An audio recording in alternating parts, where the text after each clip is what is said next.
Hi there. Welcome to Nomadic Diaries. We're the podcast that takes you on journeys through the lives of those who have already embraced the international lifestyles. Whether you're an expat, a digital nomad, or someone who's dreaming of those lifestyles, this is your passport to a world of insight. We dive deep into the hearts and minds of the overseas lifestyle professionals, the authors, and researchers. Join us in this fun adventure as we deconstruct all the elements of expat and nomadic lifestyles, one captivating story at a time. Hi, Nomadic Diaries, and thank you, listeners, so much for tuning in today. It is my fun and amazing, exciting privilege to bring you my great friend, Judy Matejczyk. It's so good to be here. I really feel privileged and honored to be in your presence and on your show. It's great to be here. I've been on Judy's show, Paradigm Shifters, a few times, and Judy and I became certified coaches together back in 2011 when we did the Life Mastery Consulting course, and then followed that up by the 6-month program. What is that called? Life Mastery, and it continues to grow and grow and grow. And Brave Thinking. That was the next course we did together. And we're here today to talk about helping current expats or future expats or nomads to develop your brave thinking, to take these really gigantic geographical steps and move and change your life. So, Judy, tell us about where you are today and what you were telling me before you came on air about the cupcakes and the eclipse that we are about to enjoy. Yeah, well, thank you so much. Currently, I am living right outside of Austin, Texas, and in the path of, on Monday, the totality of the solar eclipse. So what I've been interested in is I'm out in nature most of the time. I created a vision when I left my job of a special ed teacher 10 years ago now. Yes, congratulations. And I was visioning back then. That's when I first got into be certified. And I was like visioning like, oh, what would I love? Would I love? Oh, I would. I know. I would love to work outside in nature, never again work in 4 walls. So that's what I do. I'm just very in tune with the energy that's happening right now. I have been for about, one of my clients, planned this event on Monday 3 years ago because she's really into the alignment stuff. And now everybody here is into it. There's road signs going, do not stop on the side of the road, There's thousands of people that are coming in to, just, it's a thing. And there are cupcakes that are sold.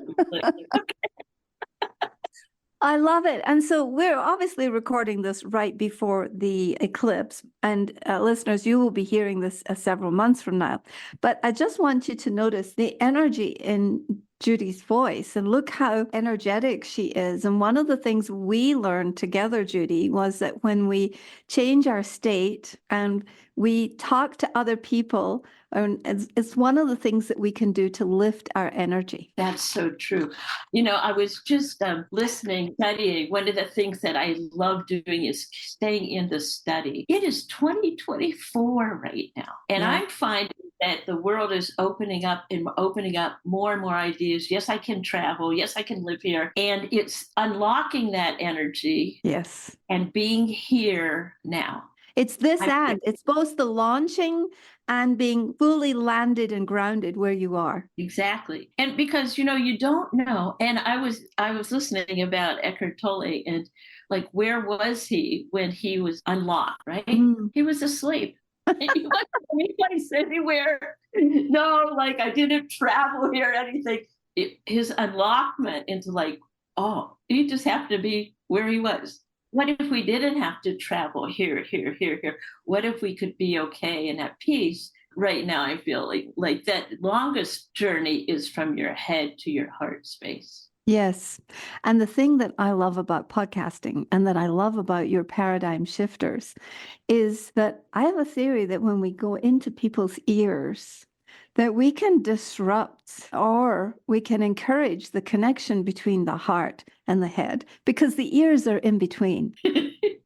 I know this is just all a bit of fun and but what if that was a thing? And if you talk to neuroscientists, they do say that all of the ways that we use our senses have a great effect on our neural pathways and how fluent we are in not just thinking and speaking and writing and reading and traveling, but also just in being human. Yeah, and when I take that into really, if I really believe that, so many times I'll hear like my mind is full of all kinds of books and everything, and I'm still tired and still fatigued. And then when something drops down into my heart and start living it, then I could be in the moment and be okay. I'm okay right here, right now. Yeah. It appears. Yeah. But I could be like that here in my little home in my beautiful little yard. And then I could go out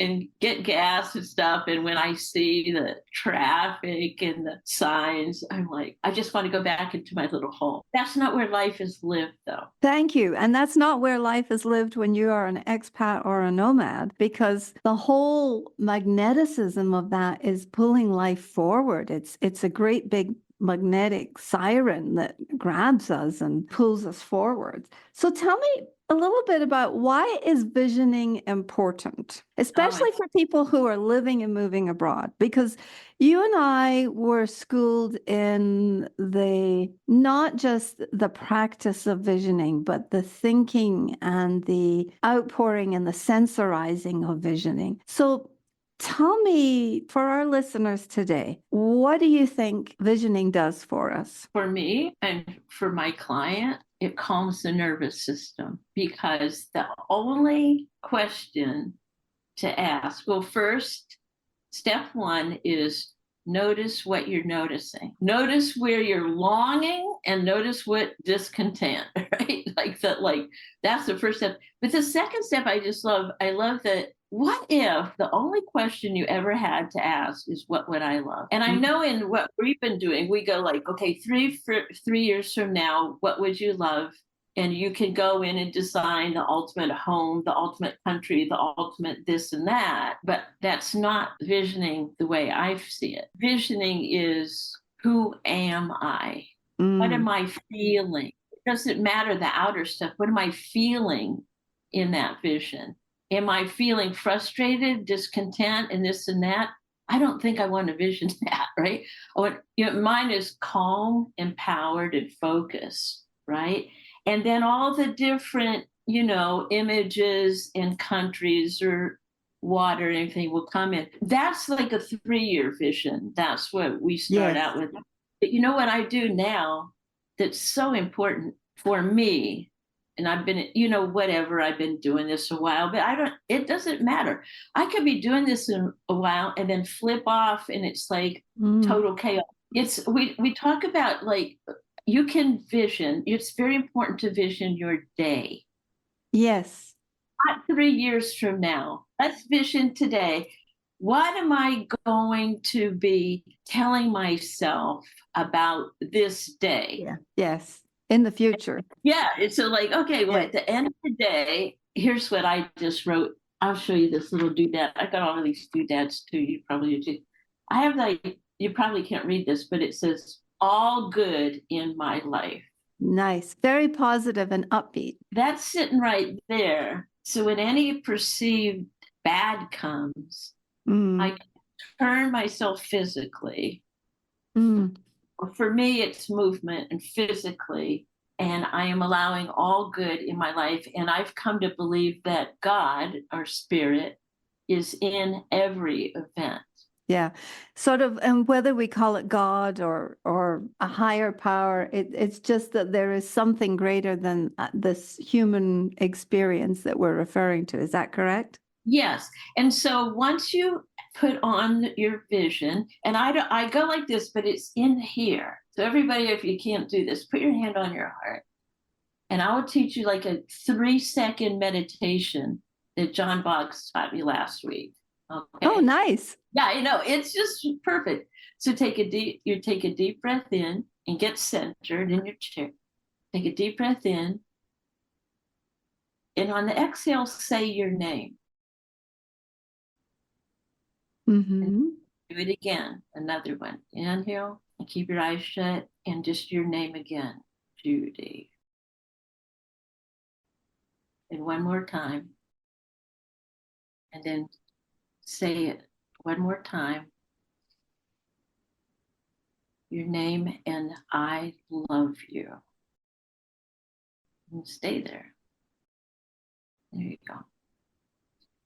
So that, yeah, we were all crying too. It's like, okay, no matter where you are, no matter what you do, you love yourself. My clients on this journey of self-image, and what is your self-image right now? Yeah. What is your self-image overseas here in this? And what I was thinking about is no matter where you are, there you are. Exactly.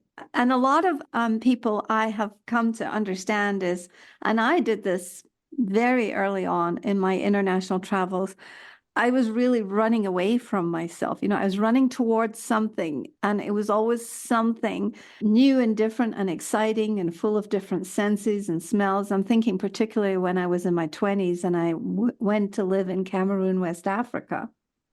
And now in reflection, I understand I was running away. But I was also trying to, push back the borders of my mind mentally at the same time, as you do in your 20s. But I would like to sort of re-reference this quote here. This is by James Clear. And he said, and I wanted your feeling on this, Judy.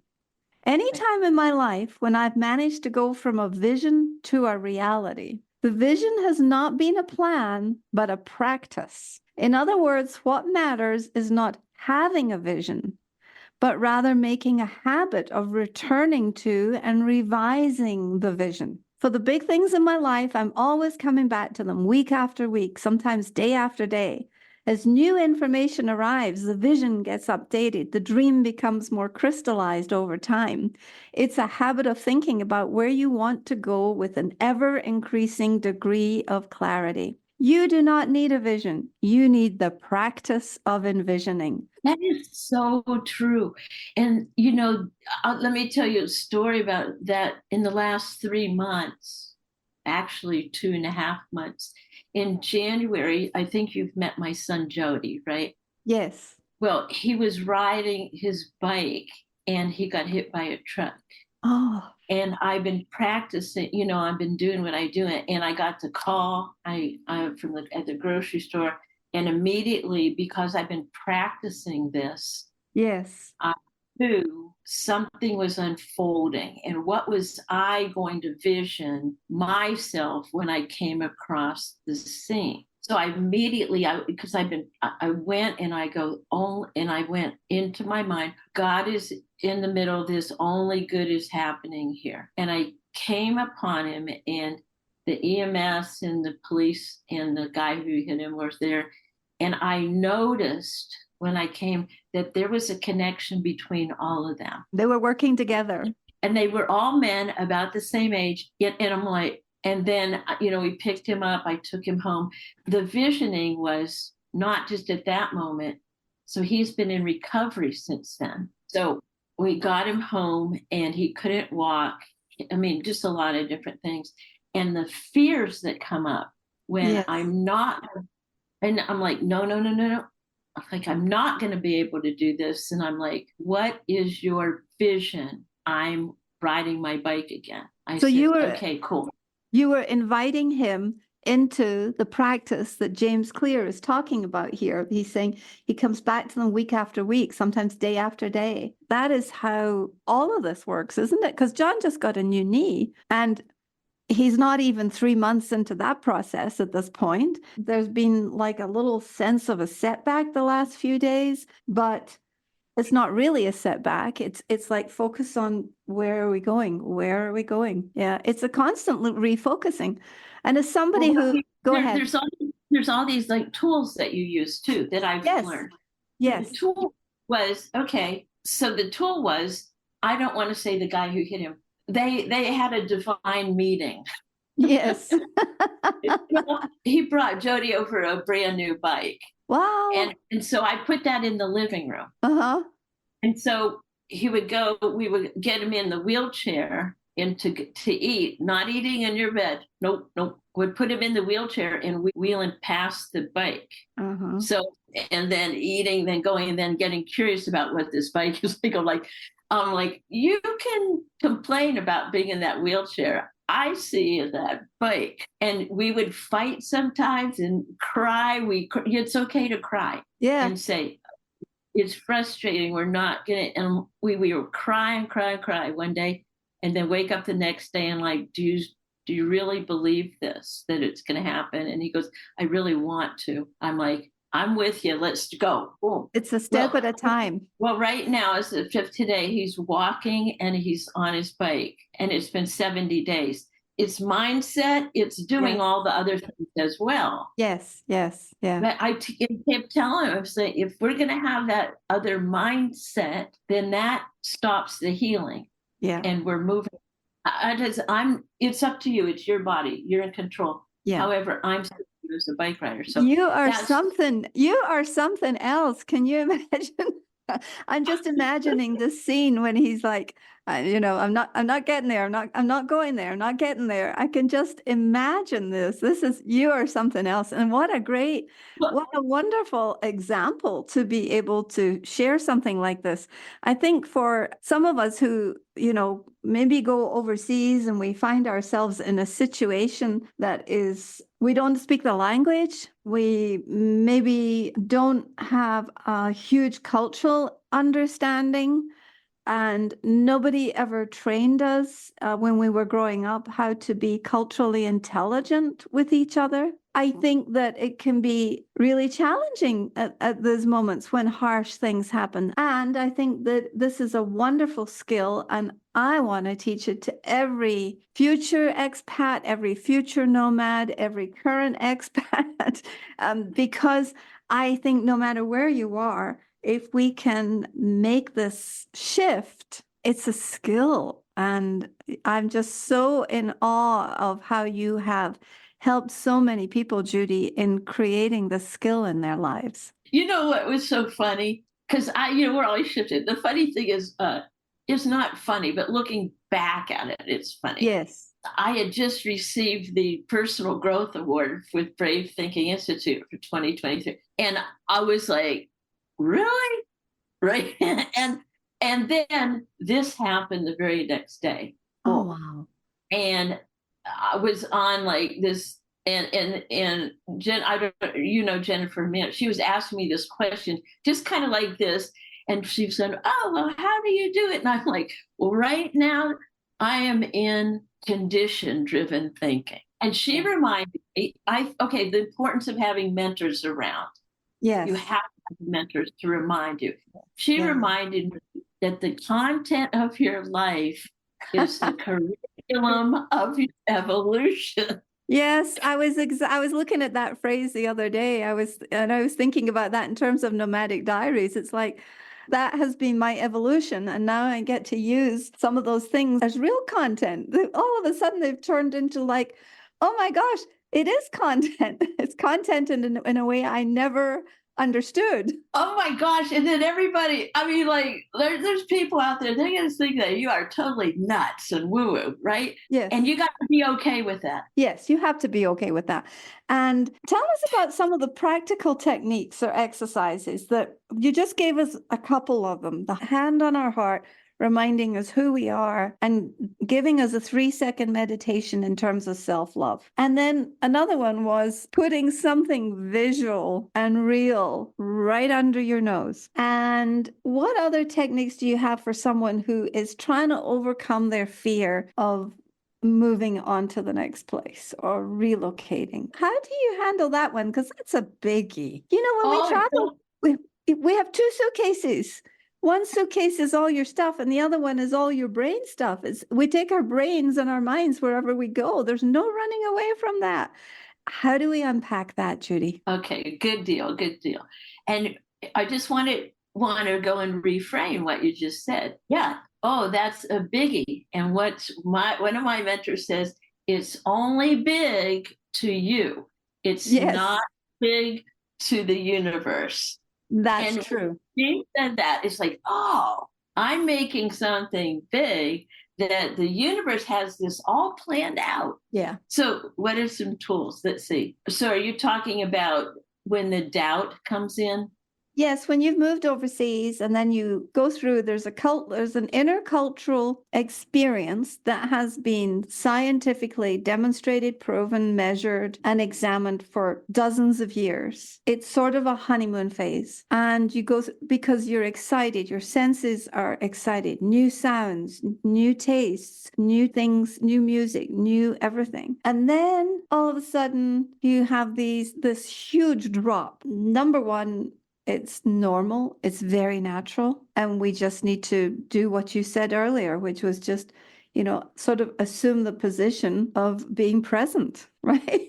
Yeah, there's a couple things that I was thinking too, is so when you're like getting into there and present and you're going into that imagination of what it looks like when it's all worked out, why you would even want to put yourself risking. You're like, what's my why? And here I am. And here's what I like to tell my clients is, what is the future self whispering into your ear, right? That's a great tool. Yeah. And okay, so what is your future self whispering in your ear right now? And inevitably they'll say, you got this, keep going, you're strong, whatever. So here's another tangible tool where you actually can carry it with you. If you take like a 3x5 card and just one sentence, bring to mind a time in your past when you nailed it. You were so proud of yourself. Like 3 different times that you were proud of yourself when you did it. Okay. And write those 3 things down. It doesn't have to be a paragraph. It could be birth of a kid, when I did this. Write down those 3 things, right? Now, those 3 things are not going to be tucked in a journal somewhere, right? No. What I like to do is take my wallet where I keep all my credit cards, money exchanged, and tuck that in with all your money, that card, and so whenever you're reaching in to pay for something, you're touching the energy, because everything's energy.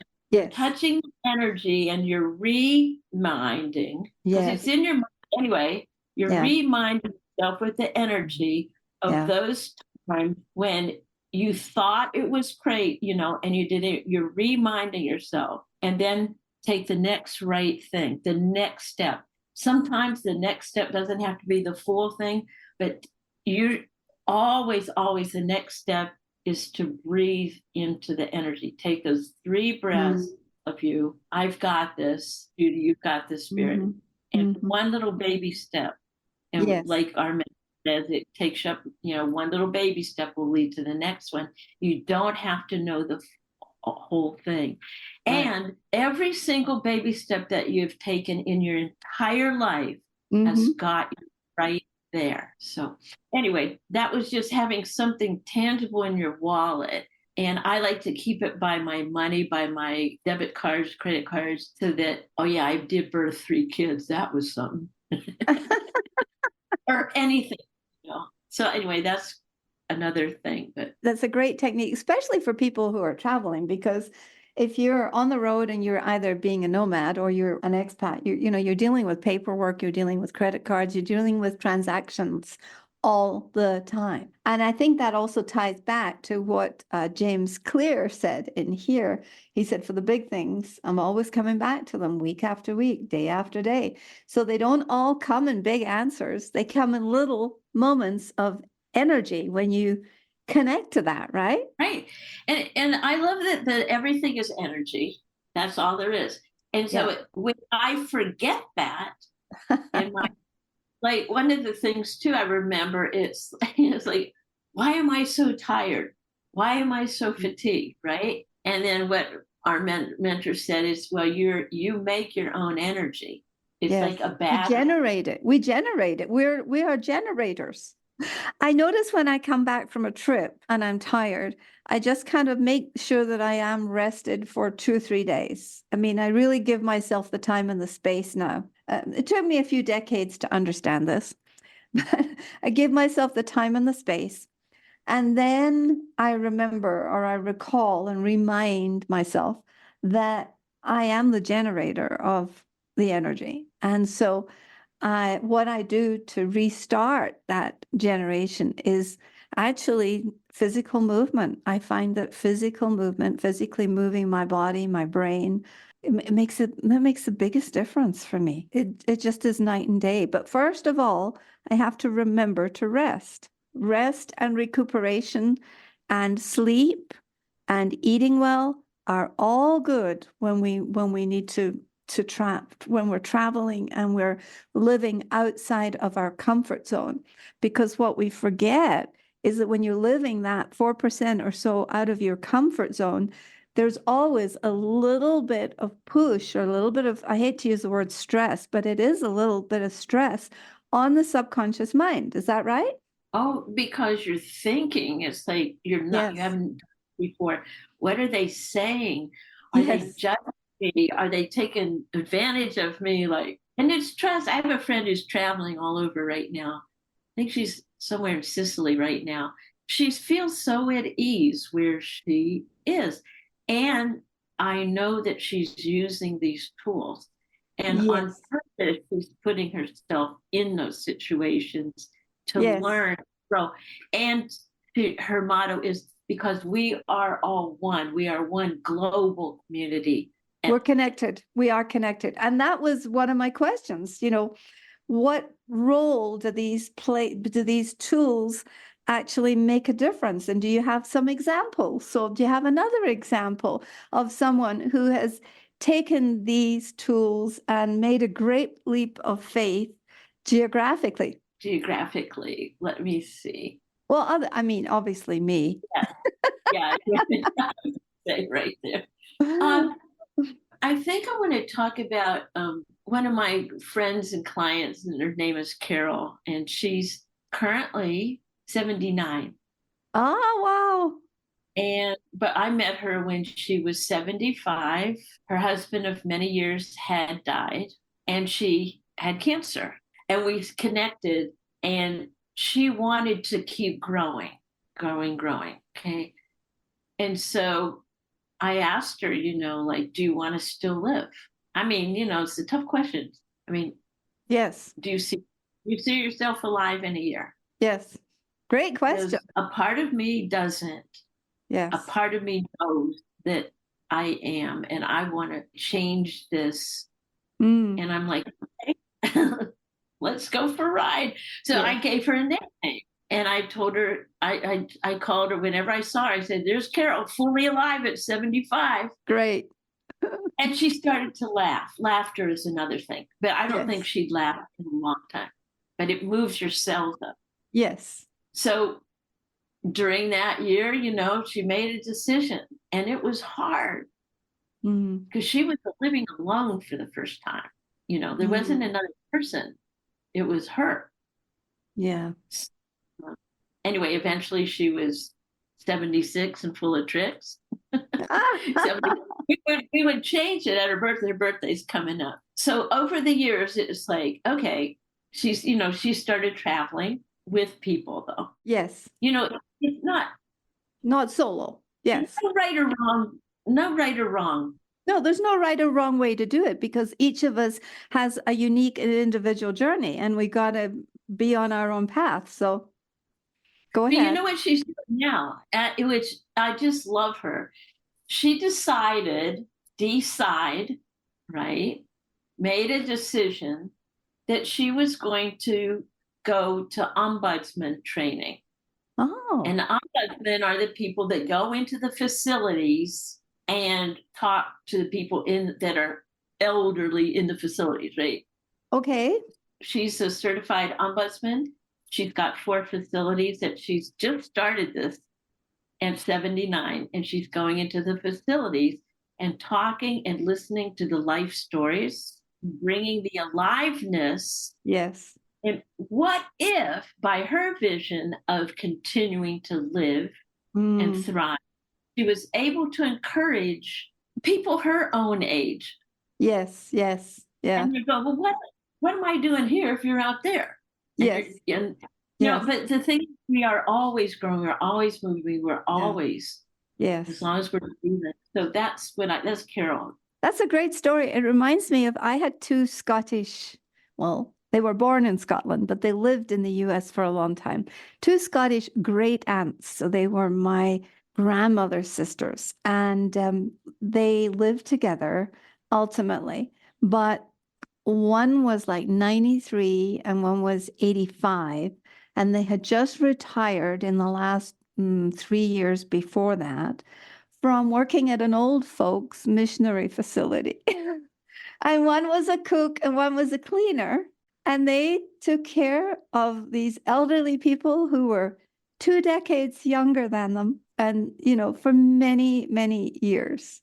And I think it was their Scottish deliberateness and the focus and just that kind of willing life, or willing to be part of life, that was so critical to making their lives meaningful. Because she's not only building a new world, a new vision, a new life for herself, she's creating meaning as well for herself and everyone else she meets. That's powerful. That's what you're doing, because we're reaching globally. Yeah. It's no longer just my little community. It's no longer my country. It's the entire world and globe. Yeah. And the more that we spread that light, yes, the longer we get to live to see it. We get to watch babies, grandbabies, weddings, your daughter's getting married. Yes. Cool. And the other thing too, that's the importance is, what if by us living our full life, it's very important for the generations to come. Yes, because I think sometimes what I seem to observe here, this community, we have a lot of expats who are in their third or fourth chapters in life. And I think that it takes consistent effort and consistent application of ourselves to stay relevant. And I think it's very, very important. So one of the questions I ask myself every day is, how can I be relevant? What relevant content does the world need to hear today? Oh my gosh, it's so much fun. I just had a woman on Paradigm Shifters who's retired Air Force. Newly retired Air Force. And she's got two little kids. And what she's doing is she's taking workshops into the military right before their lives have been so structured. And that's what she's doing. And that's because she knows the challenges of that. So she's going in. Yes. That's great. That's great. So I really thank you for this, Judy. I really thank you for reminding us that for the small things and the big things in life, it's really important to come back to them day after day after day. What does the future you, speaking to you, listener, what does the future you say to yourself today about how today is and who you are in this moment, is the way I would put it. Do you have anything in closing that you would like to offer our listeners, or let's share all this great information, Judy? How can they find you? Well, let's see. She's everywhere. Yeah. Well, you can mostly I have this Facebook group, Paradigm Shifters, and you can find me there. You can find me, friend me on Facebook, but also you can even text me. Sometimes people text me. I don't know if I could give that number out here. Sure. Okay. So I'm in the United States. It's 512-497-0190. And, I love to chat. And once again, I have groups. What we do in my groups now is we're diving into the deep spiritual laws, the why this stuff works, whether you believe it or not, it's working out there. That would be awesome. I would love that. And well, thank you so much. Thank you for being such a good role model. I've gone through several coaching iterations, and you have been so consistent in your coaching, and you've been so consistent in dropping into my inbox every day. Oh, that's right. if they want to I put out a daily inspirational message every day with my photography from wherever I am. Yes. If you'd like that, Doreen, just click them. I'll send them there. Yes. I'll definitely send them. I'll send people there, and listeners, this has been such a pleasure to have you, Judy, with us today. Thank you very much for sharing the inspiration that you are and that you share on a daily basis. Thank you for the tools you shared with us. Thank you for the head and the heart connection that you also delivered to our listeners today. Oh, my pleasure. This has been thank you so much for what you're doing in the world. We are sisters. So yeah, live, love, because you matter. Yes, live, love, because you matter. Those are the final words from Judy Matejczyk and from Nomadic Diaries. Please like, listen, subscribe, and participate in this podcast. Contact us. And just for today, it's Ma salama, sayonara, and hasta la vista.